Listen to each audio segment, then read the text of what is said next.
આપણો ફ્રેન્ડ હોય, આપણે છોડીને વયો જતો હોય, સગાવાલા હોય એ વયા જતા હોય, પછી આપણો લાઈફ પાર્ટનર હોય, ઘણા કિસ્સાઓ એમાં એવું બનતા હોય છે કે લાઈફ પાર્ટનર હોય એ વયા જતા હોય આપણે છોડીને.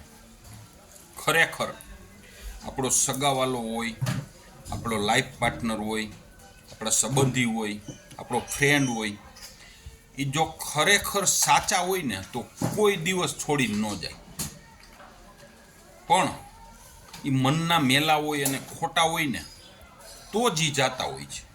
આ એક છે કે એ કોઈ પણ વ્યક્તિ એને આપણાથી થોડીક વાર રીસાઈ જાય, આપણી ભૂલ થઈ ગઈ હોય તો ઘણી વખત રીસાઈ જતા હોય છે, પણ એને શાંતિથી મનાવીએ અથવા તો શાંતિથી વાત કરીએ ને તો એ પાછા આવી જતા હોય છે.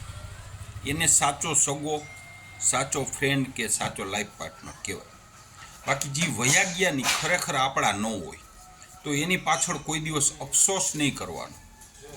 ઘણા વ્યક્તિ શું હોય કે અફસોસ કરતા હોય, હા મારા છૂટાછેડા થઈ ગયા, કે મારા લાઈફ પાર્ટનર વયા ગયા, અથવા તો કે મારો ફ્રેન્ડ મને મૂકીને વયો ગયો, અથવા તો એમ કે મારા સગાવાલા એ કે મારી યારે નથી બોલતા. પણ એ તમારા છે જ નહીં. જો તમારા હોય તો એ જાય જ નહીં, અને ગયા હોય ને તો એ મનાવીએ પાછા આવી જાય. એને સાચા કહેવાય. બાકી તો વયા ગયા પછી આપણી કાપતા હોય, અથવા તો આપણા સામુય ન જોતા હોય, અથવા તો આપણે નુકસાન કેવી રીતે થાય એમ વિચારતા હોય, તો એ આપણા હતા? એ આપણા હતા જ નહીં, એ બીજાના જ હતા. આ તો થોડીક વાર હાટું કંઈક લાલચ હાટું આપણી પાસે આવ્યા હતા.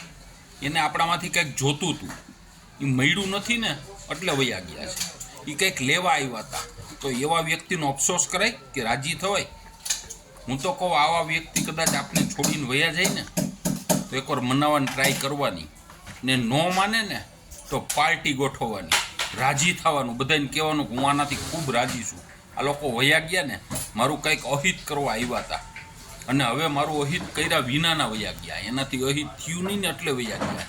તો આ ઉત્સવ મનાવવાનો હોય, આનાથી ટેન્શન ન રાખવાનું હોય, આખી જિંદગી ટેન્શનમાં ન રખડવાનું હોય. મારા હગાવાલા વયા ગયા, મારા ઓલા લાઈફ પાર્ટનર વયા ગયા, મને છૂટાછેડા આપી દીધા, મારા હગાવાલા મારી યારે બોલતા નથી. આખી જિંદગીનું ટેન્શન જ ન કરવાનું, એને જાતા કરવાના, મોજ કરવાની. બધી વસ્તુ જિંદગીની અંદર બીજી મળી જતી હોય છે, મિત્ર કે લાઈફ પાર્ટનર કે જે કોઈ કયો. પણ ખોટા માણસો કે જે ખરેખર ખોટા હતા ને આપણી લાઈફમાંથી વયા ગયા છે એનો કોઈથી અફસોસ નહીં કરવાનો. બરોબર ને? ભીખાલાલનું આવું માનવાનું છે.